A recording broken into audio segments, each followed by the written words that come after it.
Hello students, मैं अंजलि पयाल स्वागत करती हूँ आपका आईसीटी वर्चुअल क्लासरूम देहरादून से। कैसे हैं आप सब लोग? उम्मीद करती हूँ आप सब लोग अच्छे होंगे और अपनी लाइफ में बहुत बेहतर कुछ कर रहे होंगे। आज हम बात कर रहे हैं क्लास 8th की साइंस की, और जैसा कि यहाँ पर हम रिवीजन कर रहे थे चैप्टर्स का, तो आज के सेशन में भी हम रिवीजन ही करेंगे। और रिवीजन में हम अपना चैप्टर 6 लेंगे, जो कि है आपका कंबशन एंड फ्लेम, यानी कि दहन एवं ज्वाला। ठीक है, तो दहन के बारे में पढ़ेंगे, कंबशन क्या होता है, उसके लिए क्या क्या रिक्वायरमेंट्स है उनको समझेंगे। साथ ही फ्लेम क्या है, कितनी प्रकार की फ्लेम आपकी निकलती है या फ्लेम के कितने भाग होते हैं, उनके बारे में बात होगी। और साथ ही आपके कुछ फ्यूल्स के बारे में भी बात होगी। और दहन किन चीजों का होता है, कौन सी वस्तुएं ऐसी होती हैं जो कि जलती हैं, उसके आधार पर हम क्या करेंगे, कंबस्टिबल और नॉन कंबस्टिबल सब्सटेंसेस की बात करेंगे। ठीक है, यानी दाह्य और अदाह्य पदार्थों की। ओके, तो इतना हमने चूंकि चैप्टर पहले पढ़ लिया है, तो चैप्टर में सारी चीजें आपकी क्लियर हो चुकी हैं। एक्सरसाइज भी हमने वहां पर की थी। रिवीजन में हम जितने भी हमारे केमिस्ट्री के चैप्टर्स हैं उनके क्वेश्चन आंसर्स ले रहे हैं, सारे चैप्टर का एक एक करके। पहले हमने एमसीक्यूज देखे थे कि किस प्रकार के बहुविकल्पीय प्रश्न आते हैं, उसके बाद हमने बात की कि एक्स्ट्रा क्वेश्चंस क्या क्या बन सकते हैं। यानी एक ही टॉपिक अगर आपका है कंबशन, तो उस कंबशन से कितने प्रकार के प्रश्न आपके पूछे जाते हैं, और अलग अलग प्रश्नों के लिए उत्तर आपको अलग अलग प्रकार से लिखना होता है। तो इस प्रकार हम उत्तर लिखना भी यहाँ पर सीखेंगे। ओके, तो चलिए स्टार्ट करते हैं चैप्टर 6 कंबशन एंड फ्लेम, यानी कि दहन एवं ज्वाला। ओके,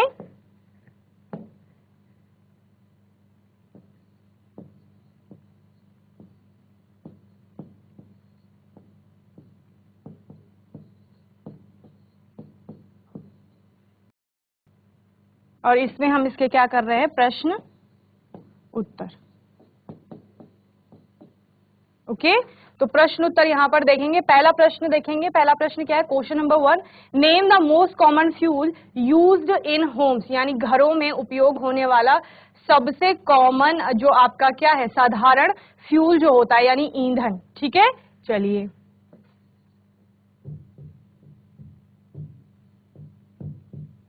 घरों में उपयोग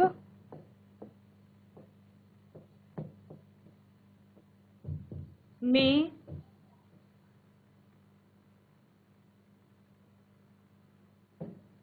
आने वाला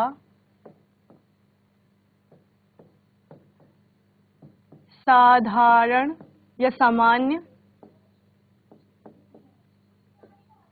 ईंधन। ठीक है, तो कौन सा ईंधन घरों में यूज में आता है, तो जो आपका सबसे जल्दी खाना बनाता है। ठीक है, जल्दी खाना बनाने से क्या मतलब है कि उसकी कैलोरीफिक वैल्यू बहुत हाई है। साथ ही हम किस चीज की बात करते हैं, साथ ही बात करते हैं कि उससे पॉल्यूटेंट्स नहीं निकल रहे हैं, यानी कि प्रदूषण नहीं फैल रहा है। ठीक है, तो प्रदूषण क्यों नहीं फैल रहा है, क्योंकि वो पूर्ण कंप्लीटली उसका क्या होता है, कंबशन होता है, वो पूरी तरीके से जल जाता है और किसी भी प्रकार के अन्य पदार्थ वहां पर नहीं निकलते हैं जो कि प्रदूषण क्रिएट करते हैं। ओके, तो एलपीजी यानी कि लिक्विफाइड पेट्रोलियम गैस आपका क्या है, ये आपका एक साधारण ईंधन है जिसको कि घर पर उपयोग में लाया जाता है। ठीक है, लिक्विफाइड पेट्रोलियम गैस यानी द्रवीकृत पेट्रोलियम गैस, या तरलीकृत भी आप इसको पढ़ते हैं। तो लास्ट चैप्टर जो आपने पढ़ा था कोल एंड पेट्रोलियम, तो वहां पर भी एलपीजी की बात हुई थी। ठीक है जी, ऐसी खालियों खेत अपनी सीट पर बैठ जाइए।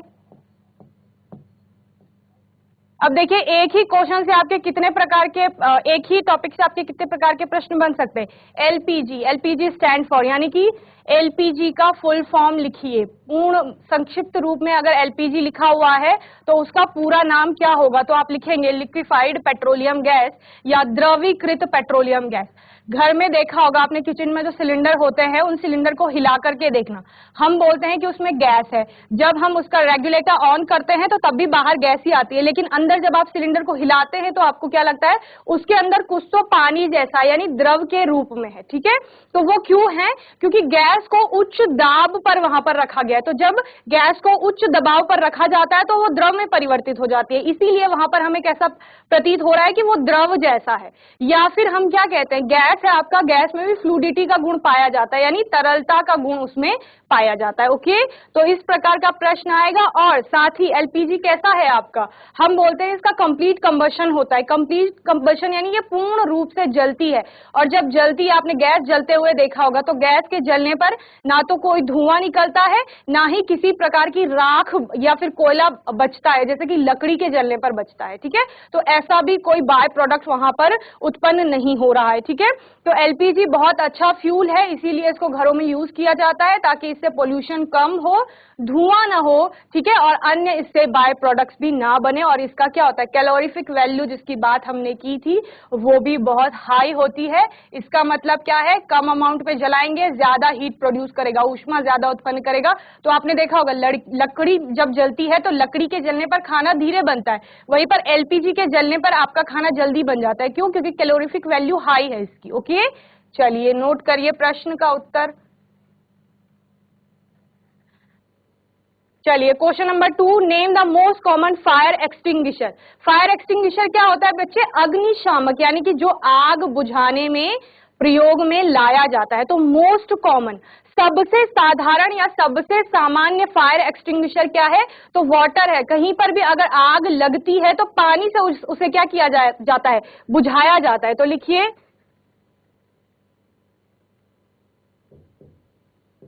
सामान्य या साधारण अग्निशामक।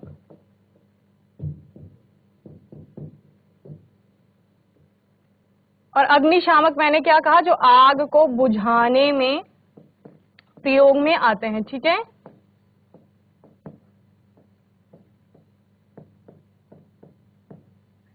तो वो क्या है आपका? वाटर, यानी कि जल। अच्छा, क्या होता है जल? पानी डालने से क्या होता है बताइए? कोई वस्तु है वो जल रही है, जलती कब है वस्तु?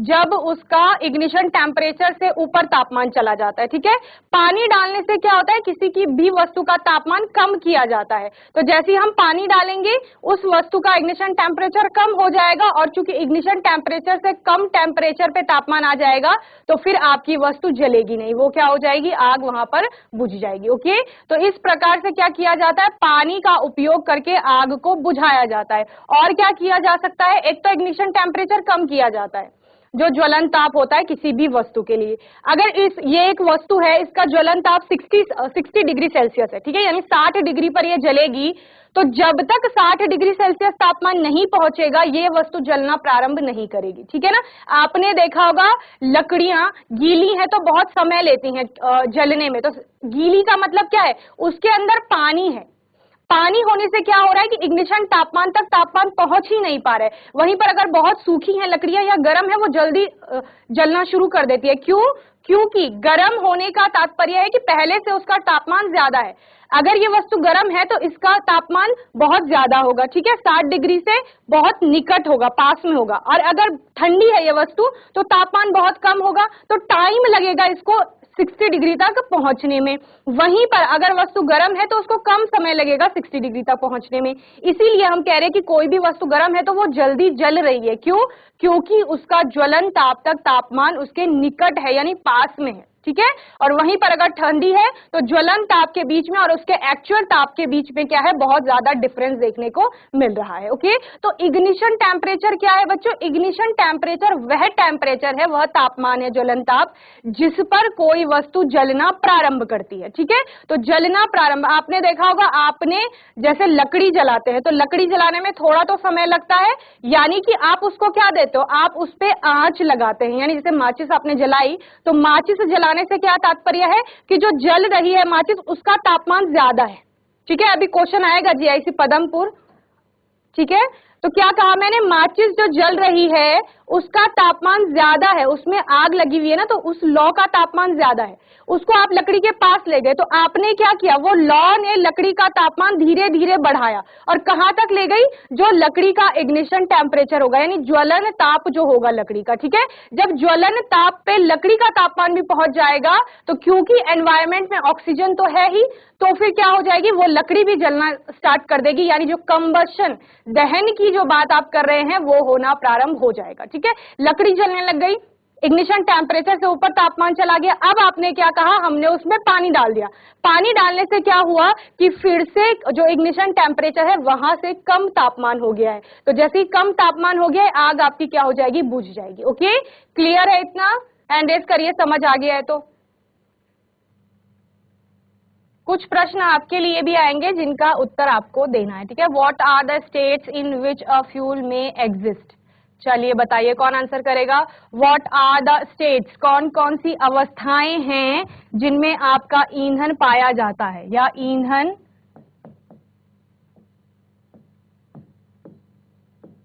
कौन सी अवस्था, यानी कि भौतिक अवस्था की बात की जा रही है, अवस्थाओं में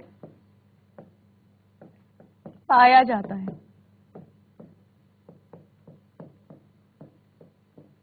जल्दी से हाथ उठाइए कौन आंसर करेगा।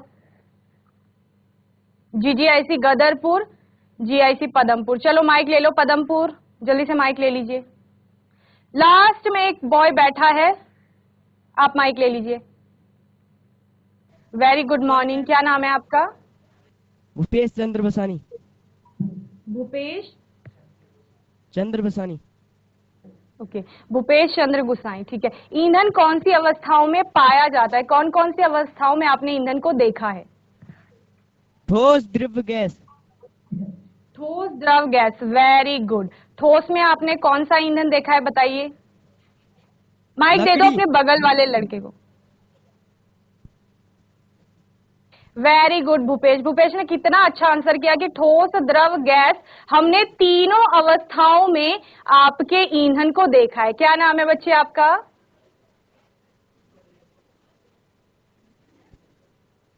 Good morning ma'am. GIC very good morning, क्या नाम है? Madan Singh Rawat. Madan Singh Rawat. Yes ma'am. Okay very good. तो ठोस अवस्था में कौन सा ईंधन आपने देखा है? लकड़ी। लकड़ी, वेरी गुड। लकड़ी आपका ईंधन में आता है। ईंधन क्या होते हैं आपके? ईंधन वो होते हैं जो जलते हैं और जलने पर क्या देते हैं, ऊष्मा उत्पन्न करते हैं, यानी गर्मी। लकड़ी जब जलती है तो गर्मी होती है ना, ऊष्मा उत्पन्न होती है, आग निकलती है। और ज्वाला, प्रकाश भी साथ में, उजाला हो जाता है एकदम से, कोई चीज जलती है तो उसको ईंधन कहा जाएगा। Very good Bhupesh and Madan, sit down बच्चे। Good morning ma'am. Very good morning, क्या नाम है बच्चे? ललिता रावत। ललिता रावत। ललिता रावत। बताइए द्रव अवस्था में आपने कौन सा फ्यूल देखा है, ईंधन कौन पेट्रोल। सा देखा है? Petrol diesel. Petrol diesel, very good. Sit down बच्चे। Very good Lalita. नेक्स्ट आपके राइट में जो है उनको माइक दे दो।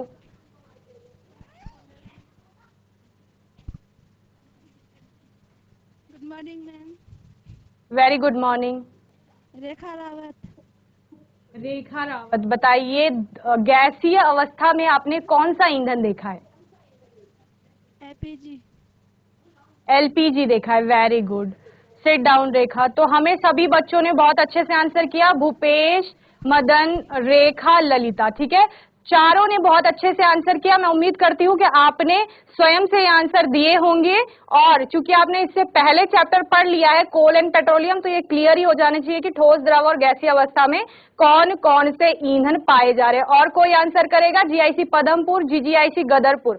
आपको ठोस द्रव अवस्था जैसे पहले ही पता चल गई है, तो तीनों अवस्थाओं में कौन कौन से ईंधन आपको देखने को मिलते हैं। कौन आंसर करेगा? GGIC Gadarpur, GIC Padampur. तो प्रश्न था ईंधन कौन सी अवस्थाओं में पाया जाता है। नोट करने के लिए समय मिलता है, पहले समझ लीजिए। ठोस अवस्था में आपने कोयला भी देखा है, लकड़ी भी देखा है, ठीक है। ये ठोस अवस्था में आपको देखने को मिलते हैं। कोयले का एक प्रकार जिसे कोक कहा जाता है, हमने लास्ट चैप्टर में, लास्ट सेशन में पढ़ा था, तो वो भी आपका किसमें, ठोस अवस्था में पाया जाता है। जीआईसी खालियो खेत आंसर करेंगे? कोई आंसर करेगा? हैंड रेस करिए आंसर करेंगे तो। चलिए, द्रव अवस्था में जितने भी आपके पेट्रोलियम प्रोडक्ट्स आते हैं, जैसे कि हमें ललिता ने बताया कि आपका पेट्रोल हो गया, डीजल हो गया, इसके अलावा मिट्टी का तेल, केरोसिन जिसे कहा जाता है, वो हो गया, या फिर इसके अलावा भी कई सारे ऑयल आप देखते हैं जो कि किसमें पाए जाते हैं, द्रव अवस्था में पाए जाते हैं। वहीं पर अगर गैसीय अवस्था की बात करें तो गैसीय अवस्था में आपके, जैसे कि रेखा ने बताया, एलपीजी पाया जाता है। इसके अलावा सीएनजी भी आप लोगों ने पढ़ा था, कंप्रेस्ड नेचुरल गैस, ठीक है। Fuel may exist in solid, liquid and और गैसियस स्टेट, ठीक है, और की जगह आप एंड लिख देंगे यहाँ पे, ओके।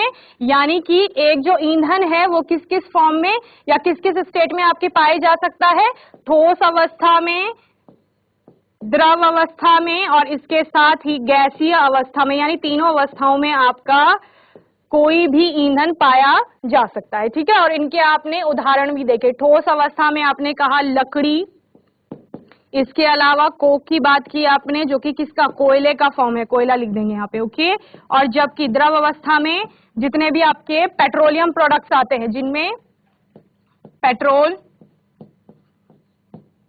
डीजल और मिट्टी का तेल, खालीखेत नोट भी करना होता है, ठीक है, बार बार नहीं बताया जाता। और गैसीय अवस्था में आपने क्या कहा, एलपीजी और सीएनजी। तो ये इतना अगर आप कर लेते हैं एग्जाम में तो आपको अच्छे से मार्क्स आ जाएंगे, ठीक है। और इनको याद भी रखना है आपने, ये सिर्फ अभी के लिए नहीं है, ये बेस है, इसके आगे आप इससे ज्यादा पढ़ेंगे, फिर और अच्छे से पढ़ेंगे इन चीजों को। चलिए, क्वेश्चन नंबर 4 है, name any two combustible substances, यानी कि दो दाह्य पदार्थों के या ज्वलनशील पदार्थों के नाम बताने हैं, ठीक है। लिखिए, दो ज्वलनशील पदार्थों के नाम।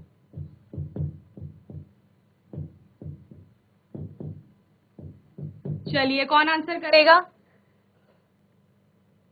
ज्वलनशील पदार्थ क्या होते हैं, या दाह्य पदार्थ जिनको कहा जाता है, यानी combustible substance. GIC Padampur, combustible substance यानी ज्वलनशील पदार्थ। सेशन जब हमारा स्टार्ट हो रहा था तो तब मैंने ये चीजें बताई थी, कुछ चीजें आपको क्लियर करी थी, तो होपफुली आपको वो याद होगा कुछ। यस, क्या नाम है आपका। वेरी गुड मॉर्निंग, क्या नाम है। ललिता रावत। ललिता रावत। तो आप बताइए ज्वलनशील पदार्थ क्या होते हैं, कैमरे के सामने आ जाइए बच्चे। ज्वलनशील पदार्थ क्या होते हैं। मैम, गैस और लकड़ी। गैस और लकड़ी, ये आपने एग्जाम्पल दिया, किस बेस पर आपने एग्जाम्पल दिया, यानी ज्वलनशील पदार्थ होते क्या है, ये तो आपने उदाहरण बता दिए। मैम, जिससे हमें जलन होती है, जिस पदार्थ जैसे हमें जलन होती है उस पदार्थ को। Okay, very good Lalita, sit down. कोई और आंसर करेगा। Good morning ma'am. Very good morning, क्या नाम है। मनीषा। मनीषा। मनीषा बताइए ज्वलनशील पदार्थ होते क्या हैं। जिनसे जलन होती है। ओके, सिट डाउन बच्चे, वेरी गुड। तो इसी प्रकार से खाली होके तो आपको भी आंसर करने, ठीक है। माइक लेगा कोई। चलिए, बॉयज में कोई आंसर करेगा, GIC Padampur. Good morning ma'am. Very good morning, क्या नाम है। सूरज सिंह रावत। सूरज सिंह रावत। सूरज, सूरज है ना। हाँ, यस मैम। यस, कितना अच्छा नाम है आपका, और आप अपना हेड डाउन कर रहे हो। ज्वलनशील पदार्थ क्या होते हैं बताइए। जिससे जलन होती है। चलिए, सब ललिता का आंसर सबने सुन लिया और सभी वही चीज रिपीट कर रहे। कोई और बोलेगा अपने से खुद से। चलिए, एग्जाम्पल बता दीजिए जल्दी से ज्वलनशील पदार्थों के। Good morning ma'am. Very good morning, क्या नाम है। मैम, पूजा। पूजा, बताइए। मैम, जिनसे जलन उत्पन्न होती है, जैसे गैस, लकड़ी, कोयला। Yes yes, very good, very good बच्चे, sit down. Thank you ma'am. तो आपने ज्वलनशील पदार्थों के उदाहरण बहुत अच्छे अच्छे बताए, यानी लकड़ी हो गया, गैस हो गया, आपका कोयला हो गया, सारे ज्वलनशील पदार्थ हैं। ज्वलनशील पदार्थ होते क्या हैं? अगर मैं आपको कुछ पदार्थ यहाँ पर बताऊं, जैसे लकड़ी है और आपने गैस की बात की, तो मैं उम्मीद करती हूँ आपने एलपीजी की बात की होगी। गैस में एलपीजी कहा होगा आपने या सीएनजी कहा होगा, ठीक है, ये बात की है। साथ ही आपने क्या बोला, हम कह रहे हैं हमारे पास कागज भी है, हमारे पास पत्थर है, हमारे पास ईंटें भी हैं, ठीक है। तो ये हमारे पास कुछ सामग्री है। अगर हम इसमें ज्वलनशील पदार्थ की बात करें तो हम उन पदार्थों की बात करें जिनसे जलन नहीं होती बच्चे, जो जलते हैं आप ये कहेंगे, ठीक है। क्या? जो जलते हैं वो आपके ज्वलनशील पदार्थ हैं, यानी जो ऑक्सीजन की प्रेजेंस में रिएक्ट कर रहे हैं और अभिक्रिया करने पर बहुत ज्यादा ऊष्मा उत्पन्न हो रही है, तो वो आपके ज्वलनशील पदार्थ हैं। जीआईसी पदमपुर, आंसर बाद में नोट करेंगे, पहले समझ लीजिए, ठीक है। तो ज्वलनशील पदार्थ क्या है? जो जलते हैं और जलने पर प्रकाश और ऊष्मा उत्पन्न कर रहे हैं। जैसे लकड़ी आपका जलती है, तो जब लकड़ी जलती है तो ऊष्मा उत्पन्न होती है। ऊष्मा से क्या तात्पर्य? ऊष्मा यानी कि गर्मी, जो तापमान को बढ़ा रही है, ठीक है। साथ ही इससे प्रकाश भी उत्पन्न होता है। एलपीजी आपने जलते हुए देखी है, घर में गैस में खाना बनता है। सीएनजी आपने देखा है, ईंधन की तरह है एक। इसके अलावा कागज को आपने जलते हुए देखा है, कागज जल जाता है। इसके अलावा पत्थर और ईंट को आपने जलते हुए नहीं देखा है। तो ये अज्वलनशील पदार्थ या अदाह्य पदार्थों की कैटेगरी में आएंगे। तो ज्वलनशील पदार्थ यानी कि जो पदार्थ आपके जलते हैं, और अज्वलनशील यानी जो जलते नहीं है। तो यहाँ पर आंसर है चारकोल, वुड, कोल आप लिख लेंगे, ठीक है। ये सारे क्या है? एलपीजी हो गया आपका, कागज हो गया। सब्सटेंस पूछा है तो आप कुछ भी लिख लेंगे, ओके। चलिए अब जल्दी से कुछ और क्वेश्चंस को करेंगे। Does magnesium produce heat and light during its combustion? तो आपने देखा है जब मैग्नीशियम जलता है तो वहां पर क्या उत्पन्न होती है? व्हाइट कलर का एक सब्सटेंस बनता है मैग्नीशियम ऑक्साइड का, साथ ही व्हाइट फ्लेम के साथ वो जलता है, ठीक है। तो यस इट डज, ओके। यानी कि does magnesium produce heat and light during its combustion? क्या जलने के दौरान मैग्नीशियम को Mg लिख लेंगे, ठीक है। Mg इसका सिंबल होता है। मैग्नीशियम हीट और लाइट यानी कि ऊष्मा और आपका प्रकाश उत्पन्न करता है। ये प्रश्न है। ठोस द्रव का चैप्टर पढ़ा था बच्चे, वहां पर भी हमने बहुत अच्छे से मैग्नीशियम का ऑक्सीजन के साथ अभिक्रिया देखी थी। तो क्या जलने के दौरान मैग्नीशियम ऊष्मा और प्रकाश उत्पन्न करता है? तो हाँ यह करता है, ठीक है। हाँ यह करता है। यह करता है से क्या तात्पर्य है? यानी कि ऊष्मा और प्रकाश उत्पन्न करता है। और हम यहाँ पर क्या कहते हैं कि व्हाइट कलर की फ्लेम के साथ, सफेद ज्वाला के साथ ये जलता है और मैग्नीशियम ऑक्साइड का सफेद अवक्षेप बन जाता है, ठीक है। आपके पास जो एक्टिविटी आती है बुक में क्रियाकलाप, उसमें भी होता है कि मैग्नीशियम रिबन को हवा की उपस्थिति में यानी ऑक्सीजन की प्रेजेंस में जलाया जाता है तो वो सफेद ज्वाला के साथ जलता है, ओके। चलिए नोट करेंगे जल्दी से। खाली खेत नोट कर रहे हैं। जितने प्रश्न कराए गए वो समझ आए सभी को? हाथ उठाइए समझ आए हैं तो। Very good, very good. चलिए प्रश्न संख्या 6, what act as a fuel for our body? हमारे शरीर के लिए ईंधन क्या है? कोई आंसर करेगा? शरीर के लिए ईंधन क्या है?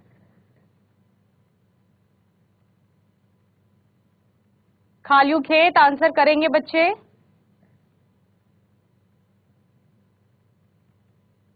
गाड़ी होती ना, गाड़ी में डाला जाता है ईंधन, फ्यूल डाला जाता है, तो वो डाला जाता है पेट्रोल डीजल, उससे आपकी गाड़ी चलती है। शरीर को समझ लो गाड़ी। इस गाड़ी को चलाने के लिए क्या डालोगे इस शरीर के अंदर? बताओ कौन आंसर करेगा? Good morning ma'am. Very good morning, क्या नाम है? नवीन सिंह रावत। क्या नवीन सिंह नाम है? रावत। नवीन। नवीन सिंह रावत जी। नवीन सिंह रावत, बताइए हमारे शरीर के लिए ईंधन क्या है? ऑक्सीजन और खाना। ऑक्सीजन और ऑक्सीजन खाना। और खाना। Very very good, sit down बच्चे। तो हमें नवीन ने बताया कि भोजन जो होता है, ठीक है, उन्होंने ऑक्सीजन की बात भी की, लेकिन भोजन जो मेनली है वो ऊर्जा का काम करता है हमारे शरीर के लिए, ठीक है। ऊर्जा का काम यानी ऊर्जा प्रदान करता है। कुछ काम करना होगा तो खाना खाओगे तभी कर पाओगे। एक दिन 2 दिन खाना नहीं खाएंगे तो क्या हो जाएंगे, पड़े रहेंगे ऐसी, काम ही नहीं कर पाएंगे, बोल तक नहीं पाएंगे, ठीक है। तो भोजन जो होता है वो ईंधन का काम करता है, किसके लिए? हमारे शरीर के लिए। जिस प्रकार से आपका पेट्रोल डीजल किसी भी व्हीकल के लिए किसका काम करते हैं, आपका फ्यूल का काम करते हैं, तो हमारे शरीर के लिए भोजन जो होता है वो ईंधन का काम करता है। ओके, चलिए। ऑक्सीजन जैसे उन्होंने बताया, तो ऑक्सीजन भी हमारी बॉडी के लिए आवश्यक है, क्योंकि जब हम श्वसन की जो प्रक्रिया होती है उसमें हम इनहेल करते हैं, यानी कि लेते हैं ऑक्सीजन को, ठीक है, और छोड़ते कौन सी गैस है? Carbon dioxide.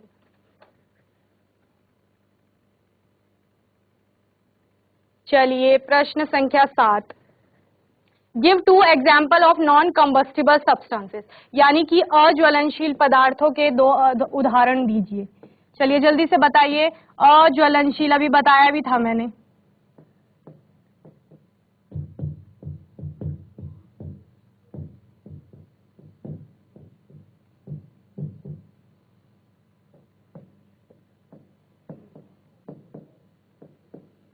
खालू खेत, माइक ले लो। चलिए माइक ले लीजिए जल्दी से।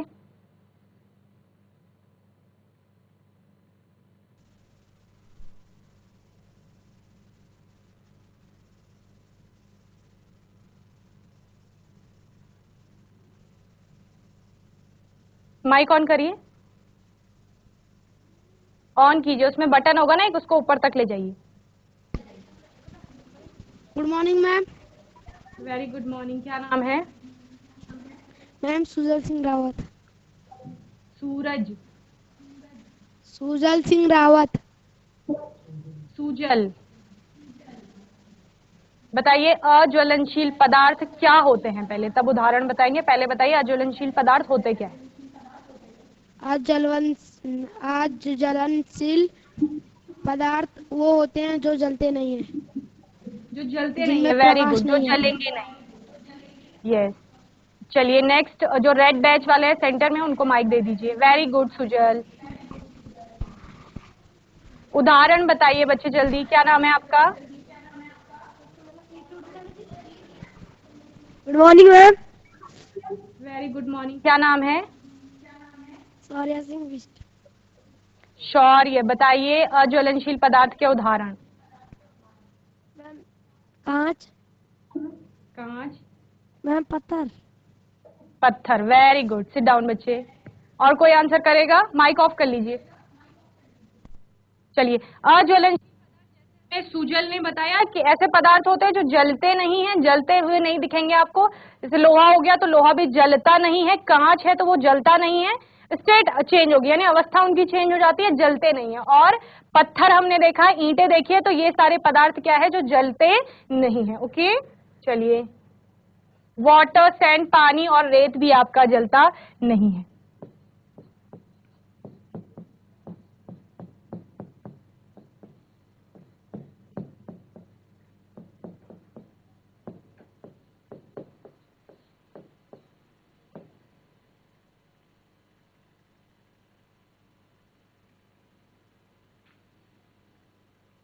चलिए, होमवर्क में क्वेश्चन है आपका, व्हाट इज ग्लोबल वार्मिंग?